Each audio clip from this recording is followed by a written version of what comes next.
day, folks, and welcome back to our podcast. It's been a tumultuous week. We have finally got the Minister of Water and Sanitation to come to our own constituency to deal with this humanitarian crisis. Now, I'm very skeptical. There have been many parts of the South that have been restored with water, but there's many parts that still haven't, and we're going to continue fighting fighting on that. We will continue to fight on that. What I am concerned about and what I want to talk about this week is that despite us trying to do the best we can, our council is doing the very best we can. And I understand that people are frustrated. I'm frustrated. We don't get water. We're all in the same boat. And somehow it is the councillors and myself that are being blamed for this, as if we are running the city of Joburg, as if we are the ones that have left the infrastructure to be decayed and not maintained, and in a situation where buildings are being blown up, where water isn't being piped through, where electricity is not piped through. These are all as a result of bad governance. If you contrast, for example, what happened this week in the Western Cape, where there were major storms with major destruction of property, within 48 hours, pretty much all of the issues have been resolved by the provincial and the respective local government. What a contrast. And it's all about governance.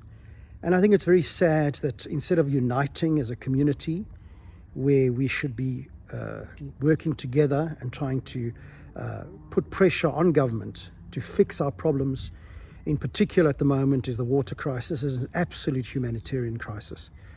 We should be uniting and not trying to divide and create divisions amongst ourselves.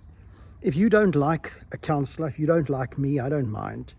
I've been in the South. Those of you who have been in the South for many years will know I've been in the South and representing the South for many, many years. And a lot has been achieved. There are many people who dislike me, and that's fine. I'm not there for the popularity. I'm there because I want to make sure that we have a better community. So when a councillor says that he or she doesn't have information, he just doesn't have the information. We just don't have the information because all the state-owned entities, Joburg Water and so forth, Rand Water, etc., are in a total shambles. They're being run by cadres who are ill-qualified, and their qualification is an ANC card. And that's the problem, and that's the root of the problem. So the reality is we're going to keep fighting. Even if you don't like what we say, our councillors and myself are not going to lie. We're going to give you the information. We're going to feed as much information as we can, but only information that we have. We're not going to make up information. We're not going to provide you information if we just don't have it. You can't blame us for not having information when it's not being provided. I also find it interesting in the last few weeks that quite rightly, many of the WhatsApp groups are non-political, apolitical, as they should be.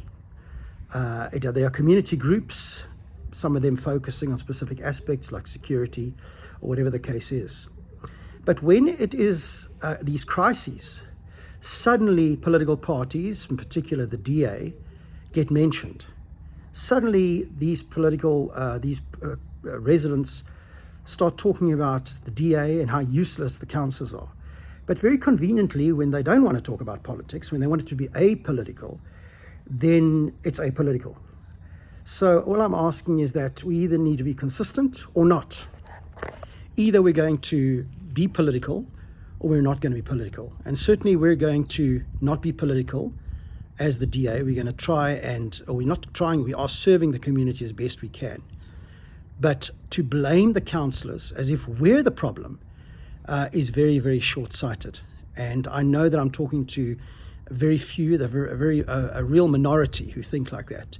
Most residents, most people understand that we're doing the best we can with the limited resources and information that we have. And it's only the handful that have specific agendas that have a personal problem with myself or the councillors that are trying to cause division. And I'm asking that we unite, because when we're united, we're a lot stronger. And that's what we want to do. We want to be united. It is frustrating and it is embarrassing, and it's absolutely shocking that we have a situation where we have entire suburbs that haven't had water for 2 months.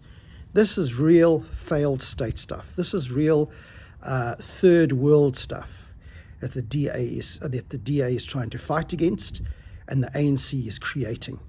And we're trying to change that. And that's why the next elections and next year in May is so vital, that we all go out, if you're not yet registered, to go out and register. And those that are like us, like myself, that are registered, to go out and vote. It literally will take you a few minutes and you can enjoy the rest of the day off. But your one vote is vital. Now, I was talking to a group the other day, and again, I heard the story about how will their one vote make a difference. Now, let me just remind you, there are millions of people that are saying the exact same thing. How will their one vote make a difference? Their one vote is not just one vote. If millions of people are saying the same thing, then we're talking about millions of votes. The very votes that we need to vote the ANC out, start fixing the country and making it better for everyone.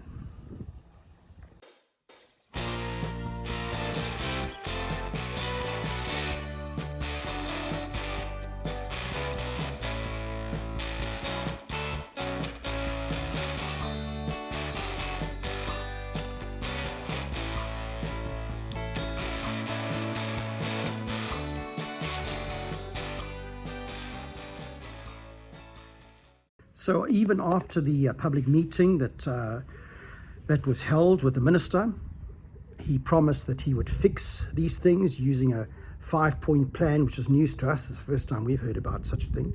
And I've got great doubts. Until I see the action, I'm not going to believe it. And so there are areas still, as we speak, that still don't have water. And we'll keep fighting. And, if a councillor doesn't have information, if I don't have information, then we just don't have the information. It doesn't mean we're not trying. It doesn't mean we're not inquiring and doing the best we can. But the reality is, if we don't have the information, we just simply don't.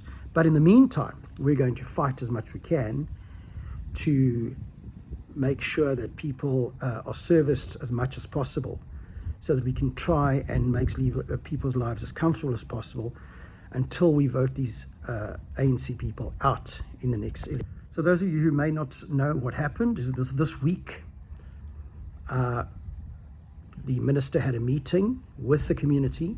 He then promised that he'd have a virtual meeting once he had spoken to officials and whatever he wanted to do, and he'd have a virtual meeting in the evening, which he did.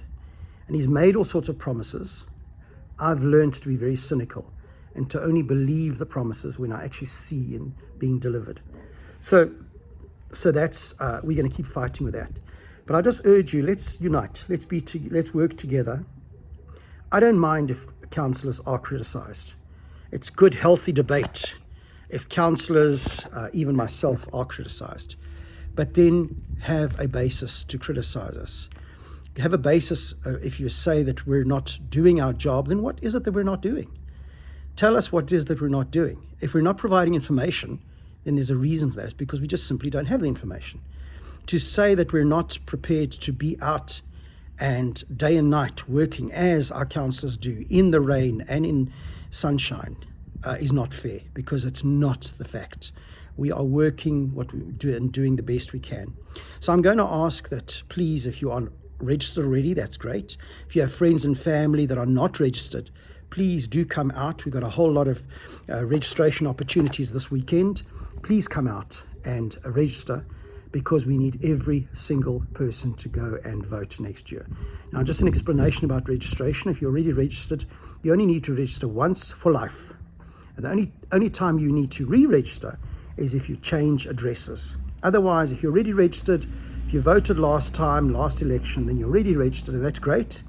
And you may get a call from our officers reminding you to vote in the upcoming elections. And I'm urging you and everyone you know to please help us spread the word and get everyone to come out to vote. We need as many people to vote so that we can get the ANC out and we can start changing the country.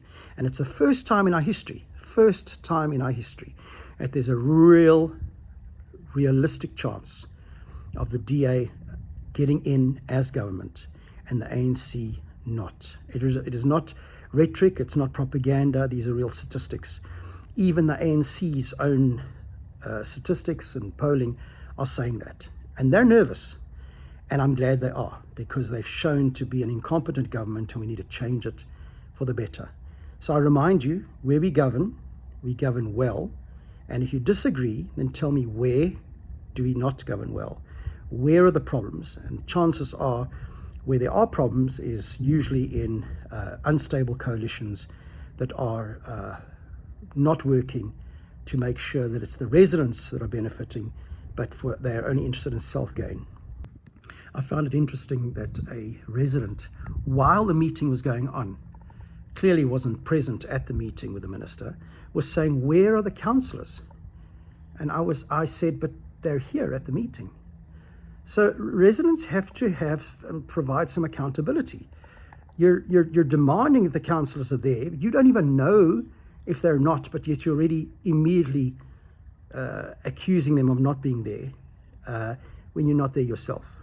It's very easy to sit behind a keyboard or a phone in a comfortable lounge and make all these statements when we're out there fighting hard for you. And we'll continue to do that. That's not a problem. But we ask you to look at things fairly. Which are the councillors that are working for you? Which is the party that is out there, always there, day and night? Be honest. No other party, excepting for the DA, is out there day and night working and serving the community, even in the 2 wards that are part of the South that are not DA wards.